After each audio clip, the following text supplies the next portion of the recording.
This show's about Okuri Ashi Barai and how important it is to teach movement, especially to beginners. So if you want to know more about foot sweeps, stay tuned.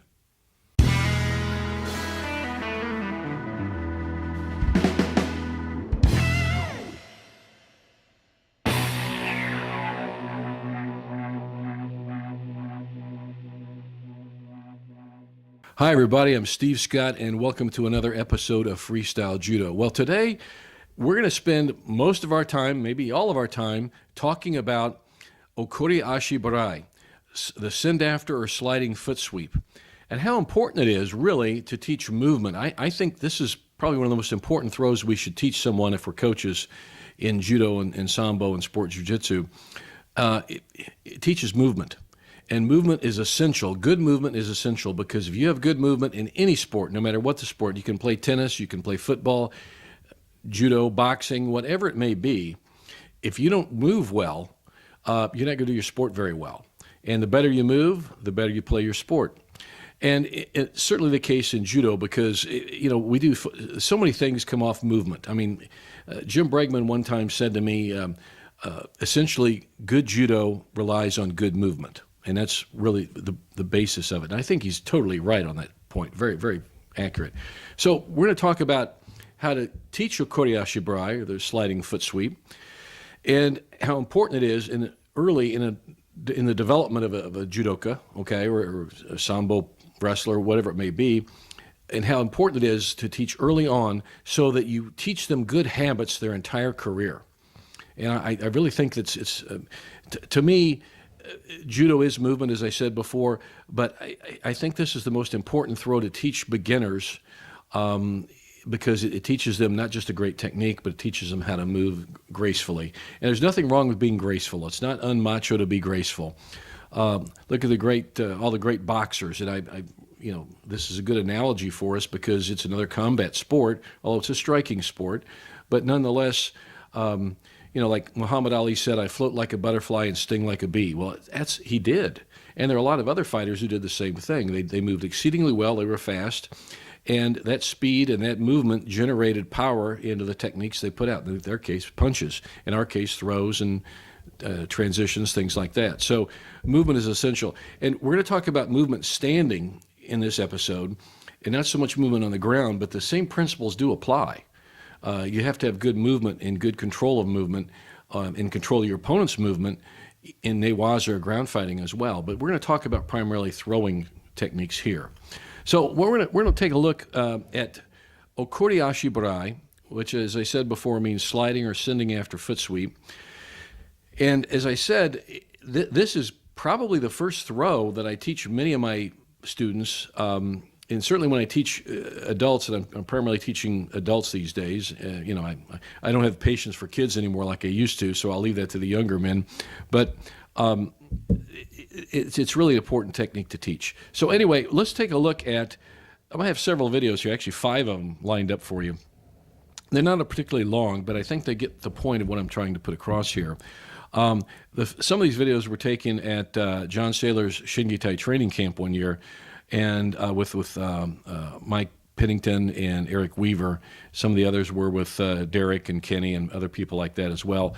But the first one, we're going to talk about teaching sugiashi. And I have another show on judo, the basic movements of judo. The 3 primary movements of judo: sugiashi, the sliding type foot sweep, ayumiashi, the walking type foot sweep, normal walking, and taisabaki, your body management or turning, circling, moving in circles.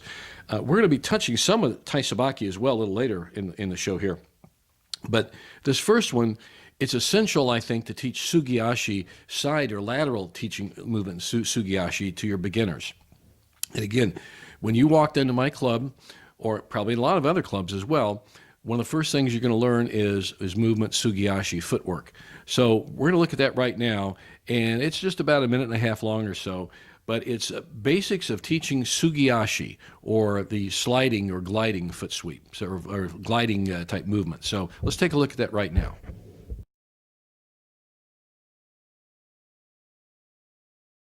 Mike, again, we'll stay with the 2-step movement. All right. Now, what we don't want to do is a lot of bobbing. And we want to stay good posture up. An old friend of mine, Harry Parker, once told me great advice many, many years ago. Lead with your hips. Okay, lead with your hips, okay? If I'm bent over, I can't do this. I'm out of posture. My posture's already broken. I can't do it well. So hips in there, but don't make them exaggerated. And also, don't try to use your hands at this point. We don't need the hands yet. The movement will throw him. My hands are literally, basically holding on to him to control him, so when my movement throws him, I will take him to the ground. Don't try to pick him up or crunch him or anything. Keep your hands, they just hook to each other, okay? Now, let's speed it up. We're a little faster. I want it remember, the faster you go, the easier you throw. It's really corny, poetry, but it works. So they're going to step up the tempo. They're not going to try to throw each other yet. Step up the tempo. Fast down, fast back. Fast down, fast back. See that movement? Because what we're doing now, the movement will create the throw and create the posture break, create the balance of breaking the balance. We're good, okay? Let's go down and back several times. Speed it up at this point, okay? Let's go. Okay, and you can see how when we were showing that to the group there, how the position, your starting position is essential. And if you want good movement, you have to have a good starting position. As I always try to say, you want to start right to finish right. And here's a good case. So when we do a sugiashi, in this particular case, moving laterally, okay, there are other patterns to move sugiashi, but this is the lateral movement. The thrower, the attacker, Tori, is going to start about a half step, maybe even a full step behind his partner. And the reason he's doing that is so he can set his foot up, in position to sweep. You're going to see that in the next video here. But notice also, the posture was essential. They had good upright posture. They were about a hand length apart from their bodies. They had good grip on each other. And the drill was to teach movement, and you don't want to bounce up and down. You want to slide. And it's like I said before, it's not unmacho to be graceful. In fact, it's very important to be graceful. So in this second video, we're going to take a look at actually teaching Okuri Ashi Barai in a two-step fashion. And I like to teach it with two steps initially, step, step, sweep. And eventually, as they get good at it in the same practice, they're going to work into one step and sweep. Because it's very rare that you will find somebody goofy enough to take more than one step with you, and this is certainly the case in foot sweeps. So we're going to talk about this for this next video. It's about 3:45, about 3 minutes, 44 seconds long I've got here. And we're going to talk about using the two steps to set them up and create the momentum to throw. And also, I'm going to point out here where to sweep on the foot and basics like this. Now, if you're a coach and you know all this stuff, great. Maybe this will reinforce some of what you're already doing. But if you're not, maybe this will help you in teaching to have a more accurate or precise foot sweep. So that's what we're going to look at right now. So we're going to look at the actual mechanics of doing a two-step sweeping action in Okuri Ashi Barai right now.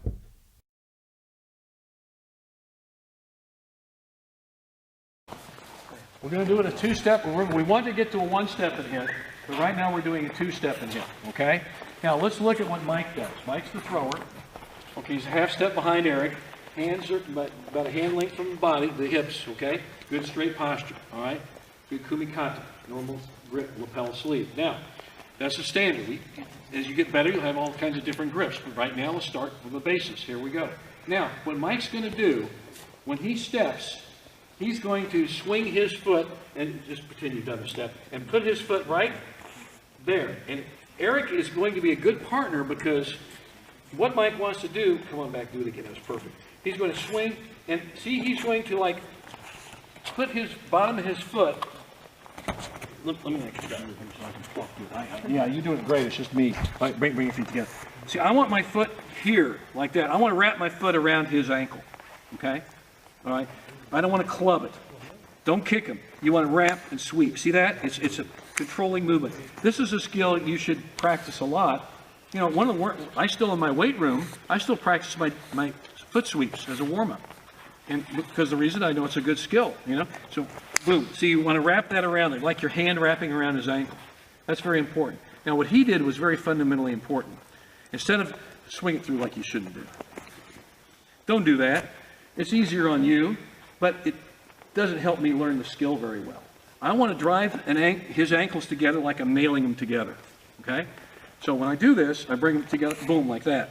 Because I want to knock his ankles together, because I will upend him.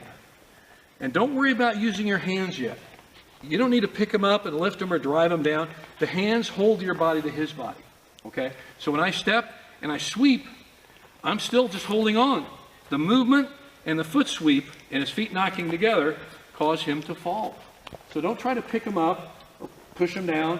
Just control him with your hands. And when you do throw him, hold both hands so he lands, so you can do a good break fall. And we're going to show now also, when you do the foot sweep, you don't want to bend your leg, you want to sweep. It has to be a straight sweep. And to help you achieve that is when you actually sweep. So I'll do my step, and I see how that foot went out? That opens my hips. If I stood this way, I might have to, I can't move now I can swing my hips through. That opens my hips to allow my hips to swing through. So that's a skill we want to do that too. We're going to be doing that here. So now, and you'll watch Mike, he does this, he's done thousands of these. Watch how he opened his foot as he stepped. See that? Nice sliding, Okuri Ashi Barai. Sliding foot sweep. Now, did he pick him up and lift him like King Kong? Didn't need to. He broke his balance through movement, and he broke his posture through movement, and that's how he controlled and got the throw. One more time, let's take a look. Grip, grip, step, step, and go. Step. The only thing I'd say final, which was done very well there, is that he controlled the tempo or the pace of the movement. How fast do you move them? I didn't do club. Remember, the faster you go, the easier you throw. Okay? Don't do it so fast you don't have skill, but work on it. Eventually, you'll be able, we will be able to work one step and hit in a moment. And you'll see you can do that. So get this down, 2 steps and go. You get this, 1 step will be right next. Okay? Let's practice that for a while. Take some throws. Okay, so you saw that, and I think I covered as much as I certainly would cover here. I don't want to keep blabbing on here in front of the microphone and repeat what I said. But that was a 2-step movement. Okay, now the ideal situation is to do a 1-step and sweep. Okay, because that's when you really catch them. Okay, it's very rarely will you find somebody taking more than 1 step with you. In this case, and often you'll say, well, guys may not even take 1 step with me. That may be true. But in many, many cases, over my years of seeing a lot of good people do a lot of good foot sweeps, somebody will move with you just to see what you do to react to your movement. So you may catch a really good guy or good gal who will, as you take your step, they may step with you to see what you do. And if all of a sudden you hit them with that foot sweep out of nowhere, that catches them unaware. And that's where Okuri Ashi Barai has its great moment, has its sweet spot, as they say, because that really hits them right at the right time. So this third video is about 2.5 minutes long, 2 minutes 40, somewhere around there. And I'm going to be teaching the 1-step Okuri Ashi Barai.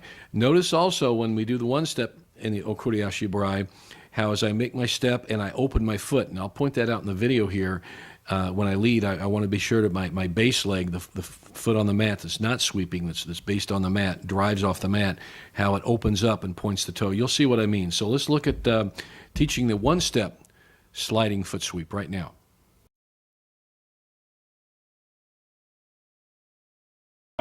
Okay, so we've done it 2 steps. We did step, step, sweep. Okay, now if you find somebody that's willing to go 2 steps with you, and that's a rarity. Nobody's going to take more than 1 step. But you would be amazed. Well, he'll never even take 1 step with me. You'd be amazed. Once you lock on and you step, well, they want to be in front of you because they want to fight you, right? They're going to step with you. It's a natural inclination of, all of us. So as you be grabbing here, and now 1 step really does work quite often. So so we're going to have a step and sweep. Now, watch Mike when he does the step and sweep. Okay, when he steps, as he steps, this opens up. Don't make a big deal out of it. Just open it up. Because why? Because he wants to get maximum swing with that hip through. And again, he's not kicking. He's stepping and he's sweeping through. So he wants to sweep that hip all the way through like it's a golf club. Okay? That's what he wants to do. Go ahead, step and sweep. That's what we're looking for. Grab and throw. And that's it. Then it would be Eric's turn back and forth. But let's look at Mike do it again. But let's look. Half step behind, right? Hips pretty close. Posture good. They're not all tense or fighting. It's a good grip. Mike is just holding on to Eric. He's not trying to lift him. Okay? He's just The hand action is real simple. It's a natural. A lot of people exaggerate the hand action, in my opinion. If that works for them, fine. I know for my guys and for me, I've always held on and let the movement do the work. I'm kind of lazy, maybe, okay? But I think it works pretty good too. So if I try to lift, I may be kind of counterproductive to what I want to do because it stops the movement. Now I've lost all kinetic energy sideways and I picked it up. And I've kind of screwed up myself. So that's why you just hold on and let the movement do the work. So he's going to step and throw. Go ahead, big guy. Man, that's what it looks like. Okuri Ashi Barai. I think this is a fundamental foot sweep. Everybody should know, no matter what fighting sport you do. Okay, I've had police officers tell me they've used this throw, and you know, with assailants or subjects they were had to arrest. And you know, like in combat type boots and heavy clothing, you can do it in any position. Okay, let's get it one more time, then I'll have you do it. Step and go. That's it. Again, fast, quick pace. You notice that? All right. Mike could do one, Eric could do one. Let's do 10 each. All right? Hold on. Don't let go. Hold on all the way down. All right. Good work. We're good. Okay, so I think I made my point there, and you can see one step is really, I think, the way to go. It's the way to teach a good foot sweep, and there we go with that. All right, this next video is teaching it in a moving, a circling direction, taisabaki. You know, and taisabaki means body management, but it's always accepted to mean in turning or moving your hips and moving your opponent's movement, turning around in a circle. And so we're gonna see this video with Derek and Eric and Kenny and some of Kenny's kids.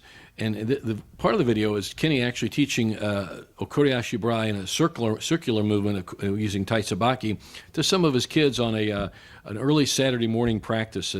It's a bit of an old video because some of those kids are now not grown up, but they're a lot older. But you'll see what I mean. So now, once you advance them past a linear movement, a straight line movement in Okuri Ashi Barai, which by the way works a lot. But you can also teach them a very skillful way of doing a Okuri Ashi Barai in a taisabaki movement. And that's what you want to graduate to. Again, progression of skill. You're adding more and more layers every time you teach Okuri Ashi Barai. So let's take a look at it.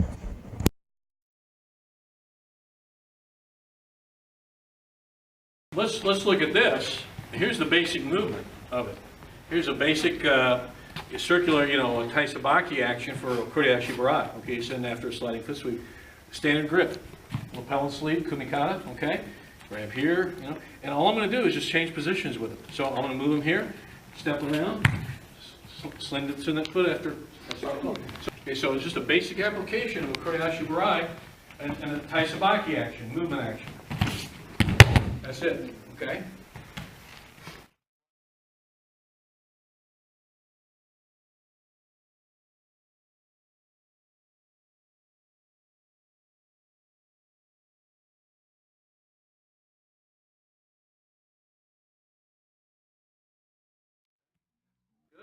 If you like that, let's go with that one. I'm in a circle. How I'm going to get in the circle is right here in a big pull. And when this leg is going to come back up, that's when I foot sweep. Okay. Okay. We're fighting. No, bring that leg back. I'm here, right there. That's my foot sweep. Okay. Ready? So it's here. Right there. Yeah, we're counting on that trailing leg to go. Because I've just spread his legs for him. He don't want to stay there. He's going to come. Back up. Make sense? One more time. So here, I get a big pull because I want a reaction. Right there. See how I held on to it with both hands? If I foot sweep and let go of this one, what's he going to do? Good chance he's going to put his hand down because he can't break fall, and he's going to hurt himself. So Tori, all the way down. Make sure you land safely on his back. All right, one more time. We're here. I can have this grip, this grip, this grip, but we're going to work right here in this pocket. All I'm going to do is I'm stepping in a circle right here. There it is. And I'm giving a pull right here. Right there. Okay? Right? Right there. Right outside.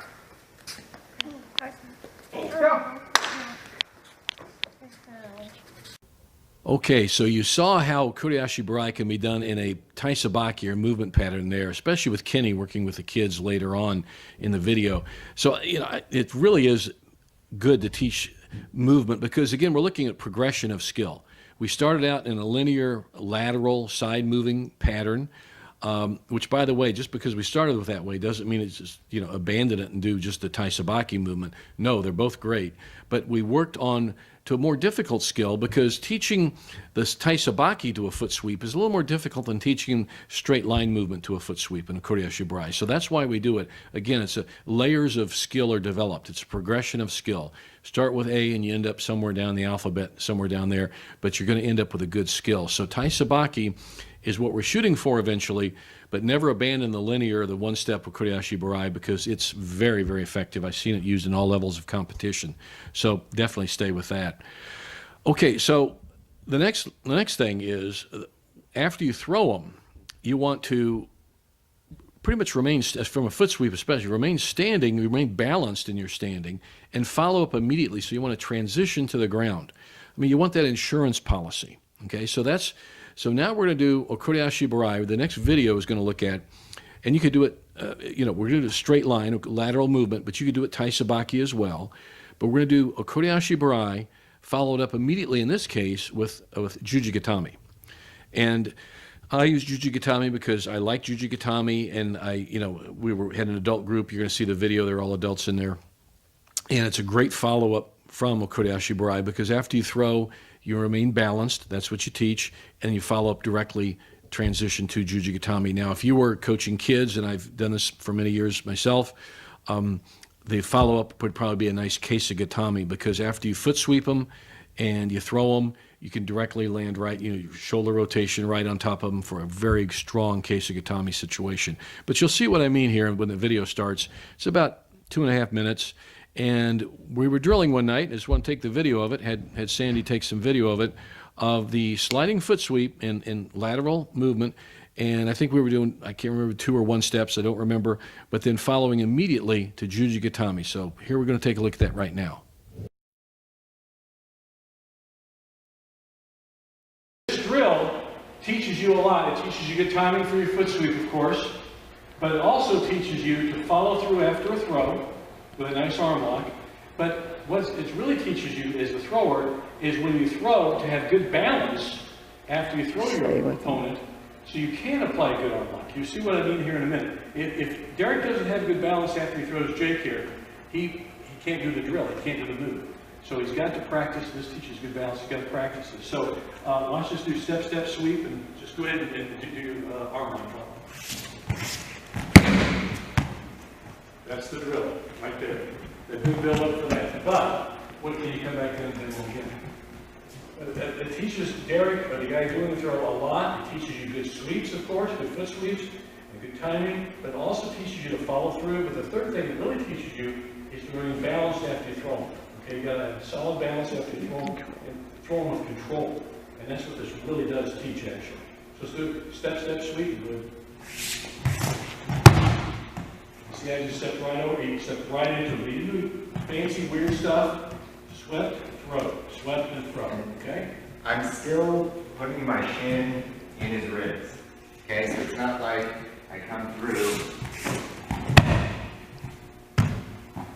like that. No. Okay? There's too much space in between there.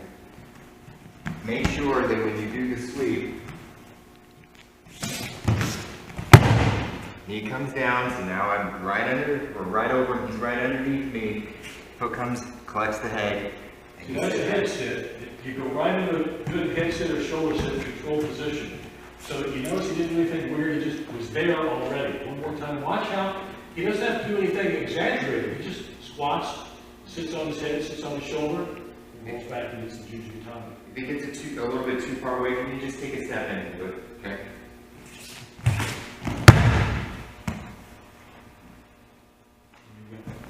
And then go down and he'll take you back. So just like you do the normal drill, you take them all the way down the line of the mat, and maybe 2 or 3 throws, whatever, do the same drill, and then he'll bring you back the same drill. Watch your mat space.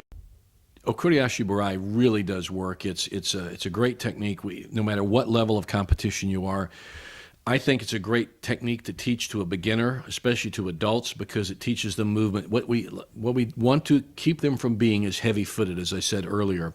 You don't want them stomping along. And when you teach good side lateral movement, because you're not well balanced, you don't see out the side of your head. The side movement is essential to teach. You got to trust your movement to know that you're well balanced. So it really teaches a lot of things. There's a lot of things going on there in the brain connecting to the body to make a better movement pattern. And so I think Sugiashi is one of the key patterns to teach initially. And again, we have another show on general movements in judo, but in this particular case, we're attaching Sugiashi to a sliding foot sweep. And then we've graduated, we've progressed on to a moving pattern, taisabaki type pattern. And there are a lot of ways to set them up in both lateral movements and taisabaki.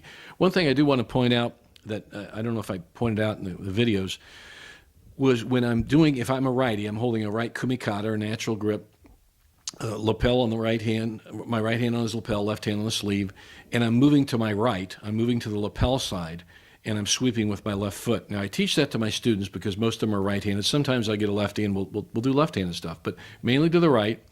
And the reason I like to control and sweep, and I notice you don't pick them up and lift. Let your body movement do the work. Let the movement throw him, and that will work. I'm a half step behind him, like as I pointed out earlier. And when I throw him, I have my hand on his elbow side. And because I can control him better, and as you saw in the last video, immediately go for a jujigatami. Or if you're pinning him, you have your hand on the elbow side, you're immediately controlling that elbow, driving him to the mat, going right to your pinning technique like keisagatami if you're in the coaching kids.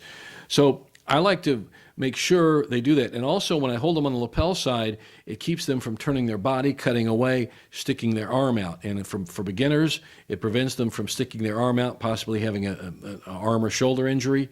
And for more advanced, and when you're actually doing it on somebody, I can control that elbow and keep hold of it better than if he turns it out. So it does work better if you have a good kumikata natural grip to start with this. To start with him anyway. So that's Okuri Ashi Barai. There's a whole lot more to be said about it, but I think I covered the basics of it here, and I hope I convinced you. If you're a coach, teach this as one of the early techniques, and again, progress your skills. So there you go on Okuri Ashi Barai.